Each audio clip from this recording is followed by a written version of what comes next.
प्यारे बच्चों, question number 6 देखो, बहुत ही अच्छा क्वेश्चन है, कुछ आपको नया सिखा के जाएगा।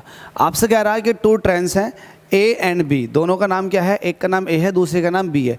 ईच ऑफ लेंथ 100 मीटर की, 100 मीटर की है दोनों ट्रेन है। ठीक है, ध्यान रखना 100 मीटर की 2 ट्रेन है।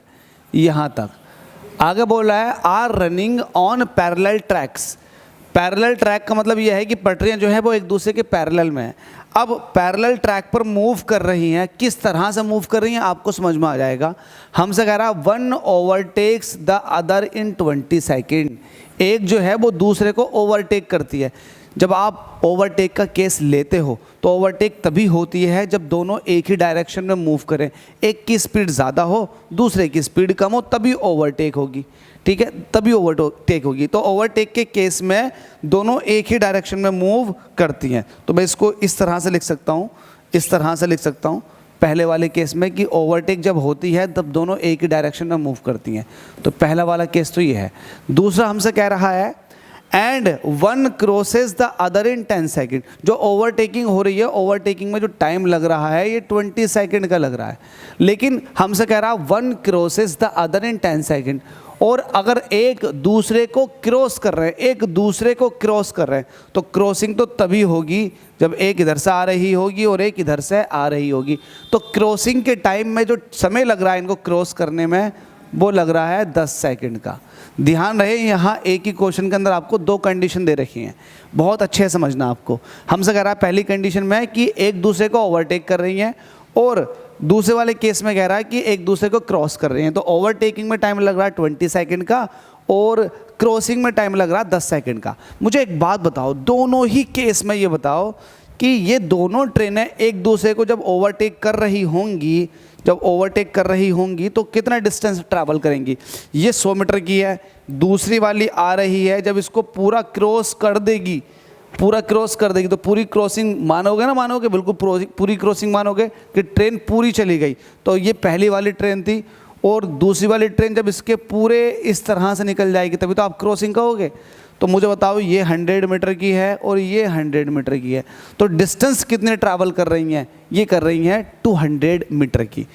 तो चाहे क्रॉसिंग हो या ओवरटेकिंग हो, डिस्टेंस जो ट्रैवल करेंगी ट्रेन्स एक दूसरे के रिस्पेक्ट में, है ना, वो 200 मीटर की करेंगी। देखो क्रॉसिंग का केस ले लो, क्रॉस कब करेंगी? जब ये इधर को आ रही होगी, ये इधर को जा रही होगी।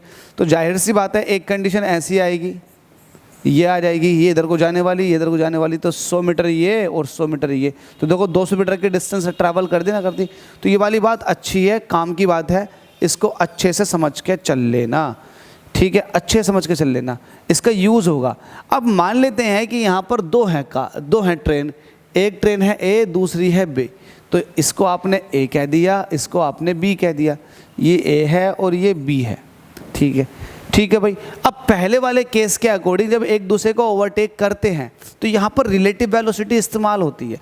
जब रिलेटिव वेलोसिटी इस्तेमाल होगी, सेम डायरेक्शन में है, तो आप यही तो कहोगे। क्या कहोगे? आपसे पूछा क्या गया क्वेश्चन के अंदर? आपसे पूछा गया है कि पहला तो ये बता दो कि वेलोसिटीज़ ऑफ ईच ट्रेन। आपको हर एक ट्रेन की वेलोसिटी बतानी है, इसकी भी बतानी है, इसकी बतानी है, इंडिविजुअल अलग अलग। तो यहाँ पर रिलेटिव वेलोसिटी इस्तेमाल करोगे आप कहोगे ठीक है वी ए बी, ये हो जाएगा v A minus v B. देखो रिलेटिव वेलोसिटी से ही सॉल्व होगा, तो relative velocity of A with respect to v, ये हो जाएगा v A minus v B.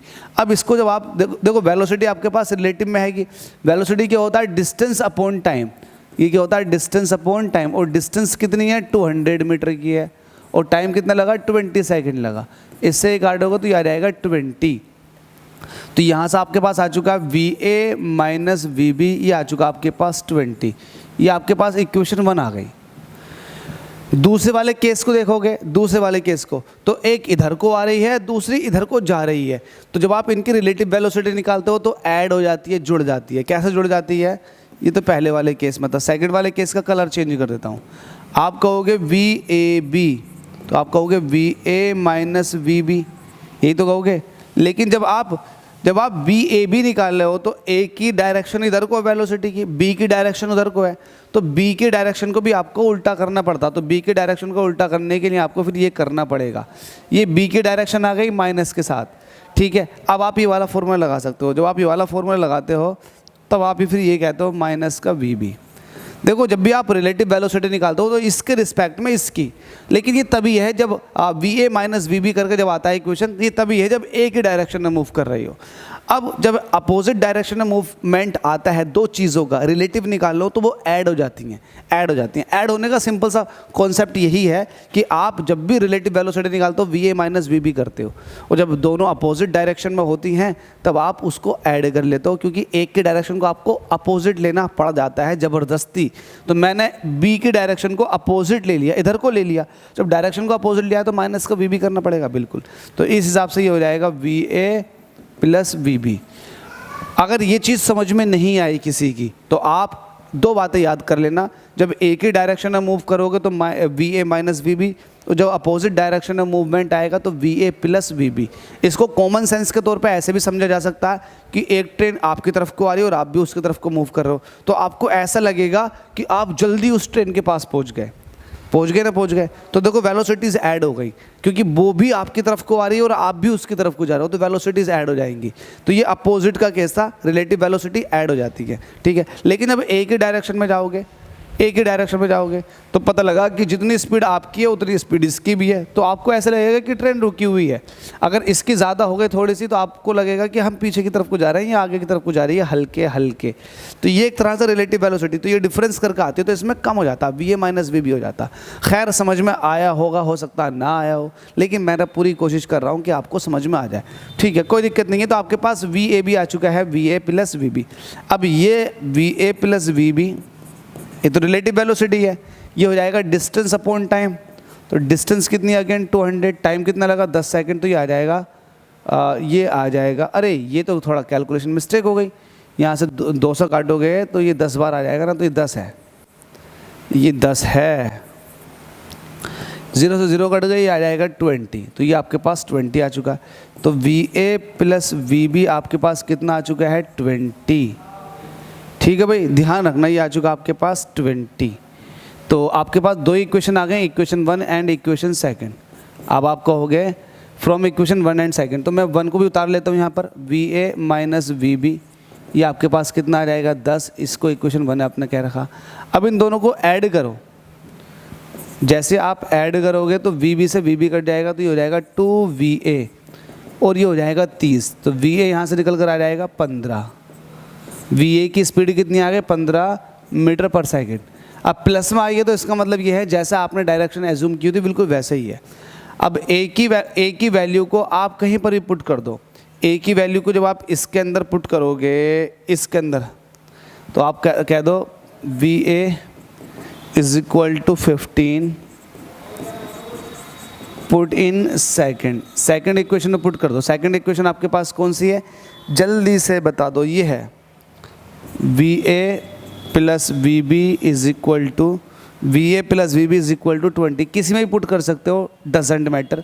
B ए की वैल्यू 15 है तो ये उधर चली जाएगी, तो आपके पास वी बी रह जाएगा 20 माइनस 15, तो आपके पास आ जाएगा 5।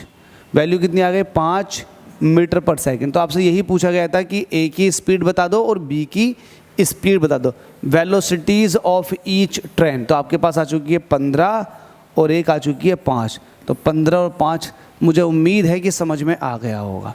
अगर किसी को अब भी समझ में नहीं आया तो 2-3 नहीं 10 बार वीडियो को देखो, आपको डेफिनेटली चीज़ समझ में आनी शुरू हो जाएगी। Thank you so much.